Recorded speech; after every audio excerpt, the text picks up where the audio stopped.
ఇప్పుడే కోనసీమ తిరుపతిగా పిలువబడే వెంకటేశ్వర స్వామి ఆలయానికి వచ్చేసాము. ఇక్కడున్న స్వామిని 7 వారాల వెంకన్నగా పిలుస్తారు. ఇంతకీ ఈ ఆలయం ఎక్కడుంది? ఈ విషయం తెలుసుకోవాలంటే ముందు స్వామివారి కథను విందాము.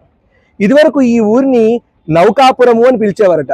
అయితే ఈ ఊరిలో ఒకసారి ఒక సద్బ్రాహ్మణుడికి స్వామివారు కలలో కనిపించారట. గౌతమీ నదీ తీరంలో ఒక ఎర్రచందనం పెట్టి దొరుకుతుందని, అందులో స్వామివారు శ్రీదేవి భూదేవి సమేతంగా ఉంటారని తీసుకొచ్చి ఆలయంలో ప్రతిష్ఠించాలని చెప్పారు. అలా విన్న సద్బ్రాహ్మణుడికి ఒక గరుడ పక్షి ఒక పెట్టె మీద వాడడం చూసి ఆ పెట్టెను తెరిస్తే అందులో ఎర్రచందనంతో చేసిన స్వామివారి మూల విరాట్ విగ్రహం కనబడుతుంది.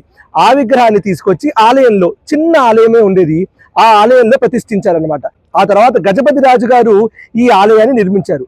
ఇంతకీ ఈ స్వామివారి ఆలయం ఎక్కడో తెలిసిందా? ఇది మన కోనసీమలోని వాడపల్లి అనేటువంటి గ్రామంలో ఉంది. ఈ గుడికి వచ్చి 7 వారాలు కన్సిక్యూటివ్గా 11 ప్రదక్షిణలు చేస్తే కోరికలు తీరుతాయని చెప్తారు. ఇంతకీ ఈ వెంకటేశ్వర స్వామిని మీరు ఎప్పుడైనా దర్శించుకున్నారా?